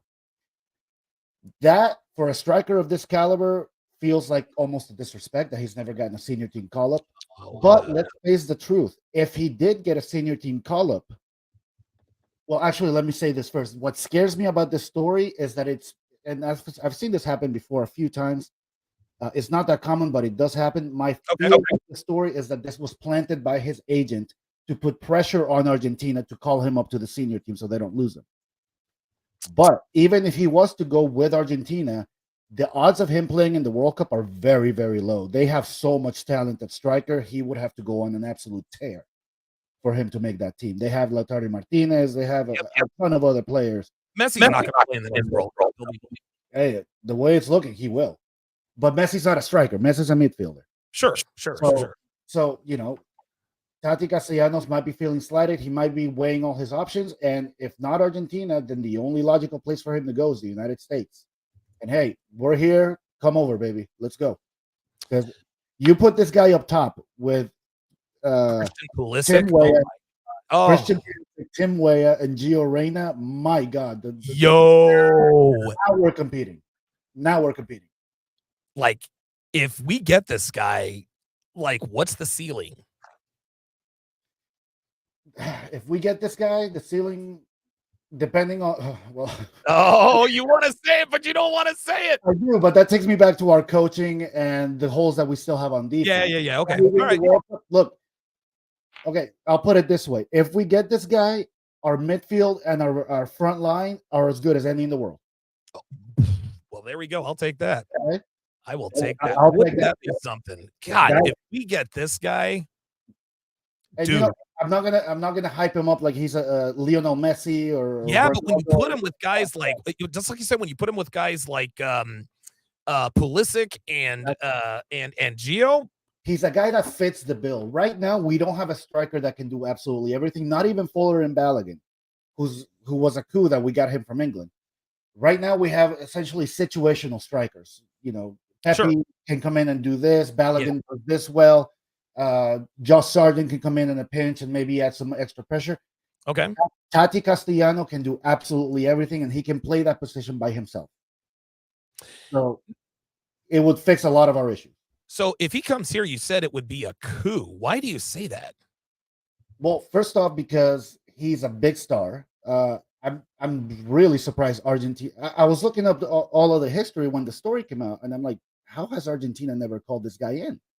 This guy, mind you, he played in MLS for 5 years. Yeah, right. It's a bad rap. Yeah. But this is a guy that went to Europe, and his first season plucked 4 goals on the eventual UEFA Champions League winners. Wow. So, the guy's got talent. So I'm surprised Argentina's never given him a real look. And it would be a coup because, one, we get a big player from Argentina, and two, it's easy for a player to switch allegiances when he's got dual passports. He's going like Fuller Balogun. Perfect example. He had a British passport and an American passport. Yep. He looked at his options. Okay, I'm choosing the United States. No problem. Go play for them. You don't have a passport. Tati Castellano is coming to the United States, coming to us saying, I want to be a citizen. I want to play for you. Wow, dude. And he's young. Yeah, he's only 25. He'll play, dude. If he decides to play for us, he could play for us for the next 2 World Cups.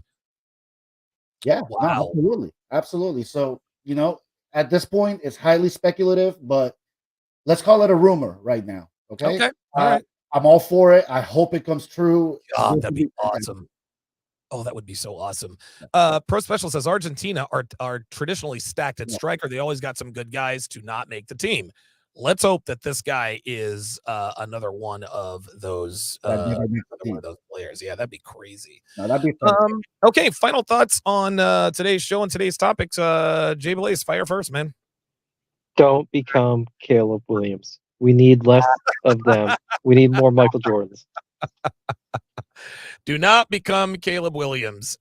Anything else? Nope. I have to second his for my final thought. Okay, all right. Williams, don't be that guy. Next week, I think we're going to cover the U.S. The November games are coming up. The roster, I'm surprised they haven't come out yet. So we'll go over the roster. Cool. Yeah, Tim Way is injured, so it's going to be interesting to see how Berhalter fills that hole. So now, Tati Castellanos, could he possibly be on that November roster, or is there some paperwork? Okay, so there's some paperwork that has to get. I don't think we would see Tati Castellano in a U.S. uniform till, let's say everything happens as fast as it can, March, maybe April. Okay, very good. Am I saying his name correctly? Is it Castellanos or Castellano? Castellanos with the S at the end. Okay, got it. Okay, I wasn't sure if I was saying it correctly. Okay, yeah. Listen, I agree with both of you, man. I think that I really do believe that Caleb Williams jumping into the stands to cry to his mother. This is going to whatever. And somebody said earlier, I think Rashard Clark says, I still think that Caleb Williams could be a good leader, and I agree. He just needs to get around the right people because he is still young. He is still very young, so he could certainly change his ways. But this could potentially be a watershed moment in masculinity as well as professional sports. Because if things really go down this path, man, it's going to be really bad. And I think we're going to be able to point to this particular story. I remember years and years ago, Jeff George. There was a story. So Jeff George had gotten hurt or something. He got a concussion. His mom came out of the stands, got in a golf cart, drove out, got on the golf cart. Jeff George got on the golf cart. She drove him to the locker room. He was eviscerated by the media. You're a football player. You're supposed to be tough. What are you doing crying to mommy? Blah, blah, blah, blah, blah.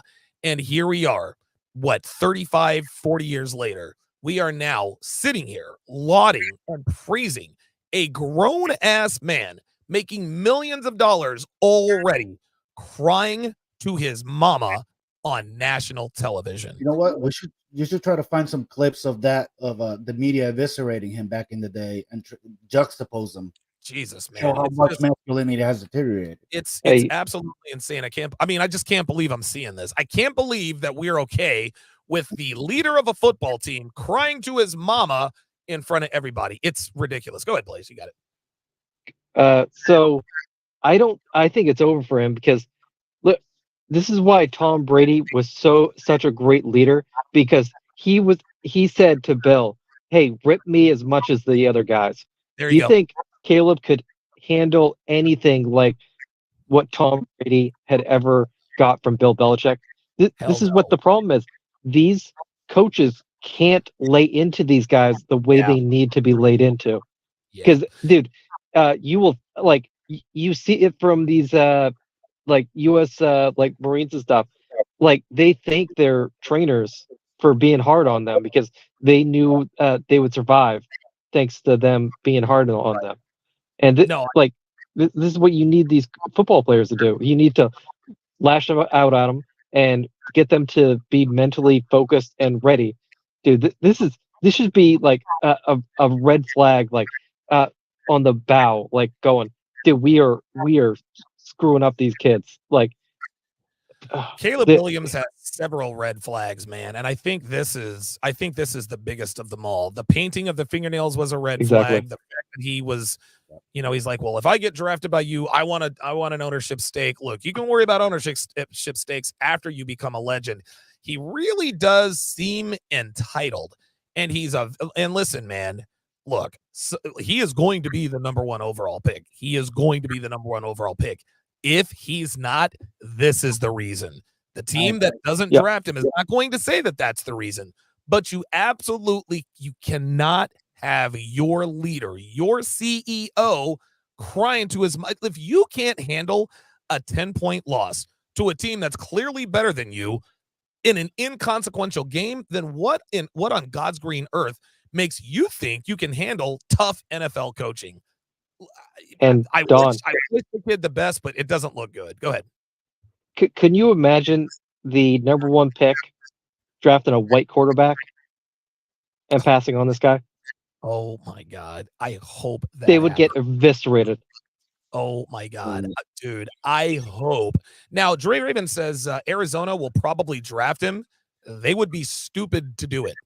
Because if I were Caleb Williams, I wouldn't want to go to Arizona either. That is a fucking dumpster fire. I'm not trying to be a part of that. But yeah, they deserve each other.